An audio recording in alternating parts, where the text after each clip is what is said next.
كل بنت فينا جواها عالم كبير، عالم فيه لحظات محدش يشوفها، وفيه أسرار بنخاف نحكيها، وفيه مشاعر يمكن معبرناش عنها حتى لنفسنا. في حكايات سيلة إحنا مش هنا نكشف برج، إحنا هنا نكشف إنسانة، حكاية، قلب، خوف، قوة، وشوية تفاصيل صغيرة بتقول عننا أكتر من أي كلام. النهاردة هنسمع حكاية ليان، حكاية ست اتجوزت، خلفت، واتكسرت مرة وقامت 1000 مرة، وخلت الدنيا كلها تشوف إن في بنات قوتهم مش في اللي بيقولوه، قوتهم في اللي بيسكتوا عنه. يلا بينا نبدأ.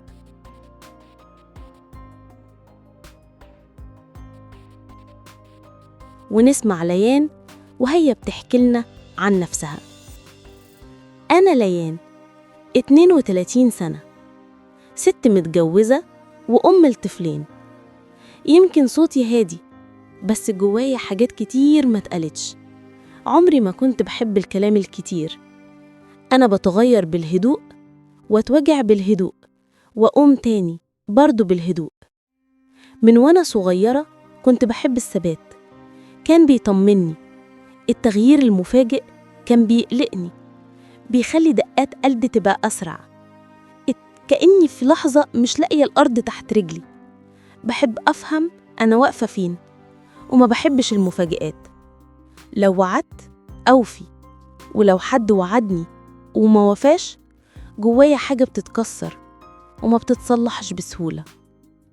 في الجامعة أول مرة كنت أحب، حب بسيط زي نسمة ليل خفيفة ردت جوايا الروح، حب هادي شبه شخصيتي، كان بيحسسني إن الدنيا ممكن تبقى لطيفة، وكنت بتخيله جنبي في كل حاجة. أيوة، كنت شايفة فيه راجل حياتي. بس فجأة قرر يسافر من غير حتى ما يقولي استنيني. ساعتها بصيت لنفسي في المراية وقلت اللي عايزني ما يسيبنيش، وقررت إنه خلاص خرج من حياتي. مش عناد لكن كرامة، كرامتي اللي عندي أغلى من أي شيء.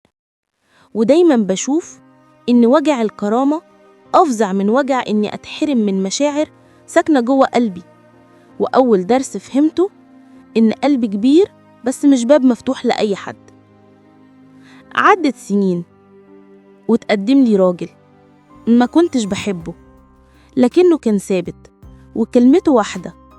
ما كنتش بحبه بس حسيت معاه بحاجة كنت محتاجاها، أرض ثابتة. أنا ما كنتش عايزة قصة تهزني، كنت عايزة بيت يحسسني بالأمان. وقلت لنفسي ساعتها الحب ممكن نعيشه، بس عدم الأمان لأ. واتجوزته، وفي أول سنة جواز ابتدى يفهمني. علمته إن الصوت الواطي مش ضعف، وإن السكوت مش معناه رضا. كنت لما أزعل أهدى قوي، وأحس إن الكلام خارج من حلقي بصعوبة، مش عشان مفيش كلام، لأ، لأن الزعل عندي بيقفل قلبي قبل الباب. وأكتر خوف في حياتي إن حد يشوفني ضعيفة، ودي مش حقيقتي. جبت أول طفل وبقيت أم، واكتشفت فيا صفة عمري ما شفتها قبل كده، الصبر. صبر يخلي الليل يعدي والخوف يهون، والبيبي ينام على صدري وهو حاسس بالدنيا كلها مطمنة. كبرت مشاعري كلها، اتعلمت يعني ايه تحسي ان حد محتاجك لدرجة انك تنسي نفسك.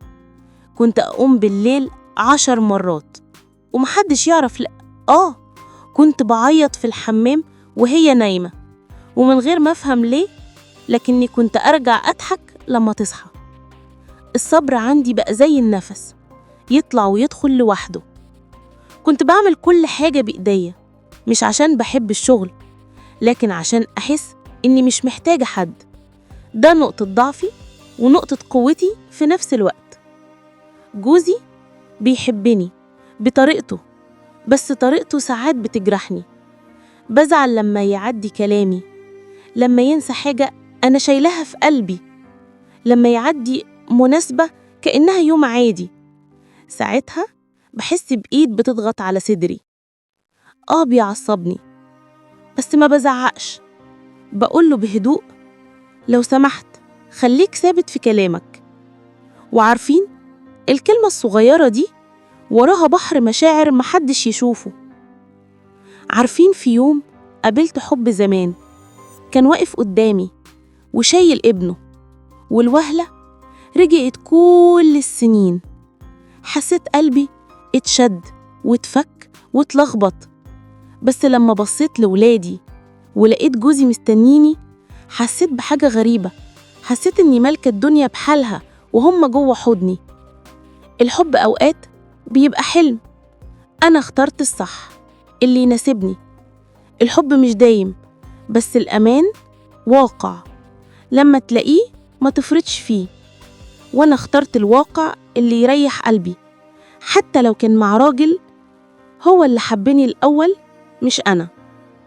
وبالليل قبل ما أنام كتبت في دفتري: أنا مش ضعيفة ولا مستسلمة، أنا ست بتحافظ على نفسها وعلى بيتها، وبتمشي على مبدأ واحد: اللي يختارني أختاره، واللي ينسحب مجريش وراه.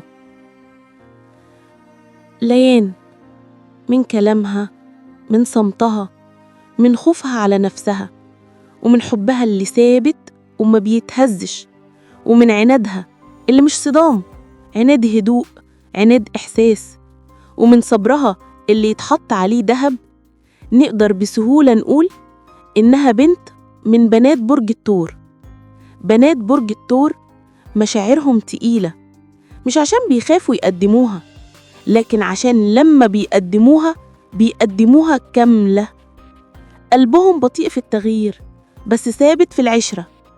أمانهم أهم من أي قصة رومانسية. كرامتهم خط أحمر.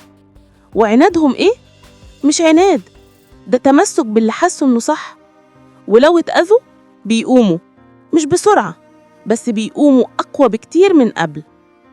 دي كانت حكاية ليان.